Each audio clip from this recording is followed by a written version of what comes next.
For months, 3I Atlas has remained the greatest mystery in the sky, an interstellar visitor larger and brighter than anything humanity has ever seen. Its emerald glow painted the night skies and baffled astronomers across the globe. From the start, nothing about it made sense, not its light, not its rhythm, not the strange pulses of energy it released into space. But the true shock came when Atlas began to change. It didn't fragment in chaos like a comet breaking apart. It divided, smoothly, deliberately, into two perfect halves. This was not destruction. It was replication. One half continued toward the Sun, while the other turned, bending its path directly toward Mars. Scientists watched in disbelief as calculations confirmed the impossible. The new body wasn't drifting, it was steering, locking onto the red planet with precision that defied natural law. And throughout it all, the two fragments stayed synchronized, pulsing in perfect unison across millions of kilometers as though still one living organism. Then the signals began. The twin fragments emitted rhythmic bursts of radiation that mirrored mathematical patterns, geometry, sequences, symbols that seemed to carry meaning. Satellites orbiting Mars soon detected strange interference, as if the planet itself was responding to the pulse. Dust storms on Mars began forming in symmetrical spirals, and the planet's faint magnetic field, long thought nearly extinct, started to glow again in ultraviolet light. Mars was reacting. It was as if the planet was being awakened. When the second fragment neared Mars' orbit, the sky erupted in a spectacle the world will never forget. The fragment aligned between Mars and the Sun, creating an emerald eclipse.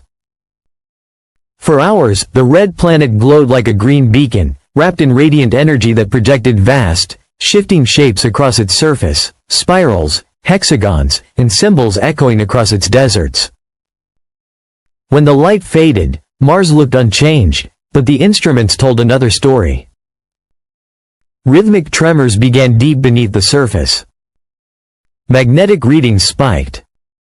Something beneath Mars had stirred. Then came the silence. Rovers began shutting down one by one. Data streams turned to static streaked in green light. Images that did come through showed geometric shadows on the landscape, markings no natural process could explain. Engineers on Earth called it coincidence. Privately, they called it interference. Something didn't want to be seen. Within days, strange reports surfaced from NASA insiders, sealed files, communication blackouts, and simulation data showing possible impacts, not with the surface, but with regions beneath Mars' crust. Theories spread that Atlas's fragment wasn't attacking Mars but activating it, reawakening a dormant mechanism or presence buried long ago. Ancient records gained new significance. Myths from the Mayans, Sumerians, and Egyptians spoke of twin green stars dividing before descending toward a red world. Carvings of serpents, spirals, and suns bridged by light appeared across civilizations separated by millennia. Perhaps they were not myths at all, but memories, faint echoes of this very event, witnessed once before and recorded in stone so humanity would remember when the sky turned green again. And then, the resonance spread to Earth. Radio telescopes began receiving faint but precise pulses matching the same pattern from Mars.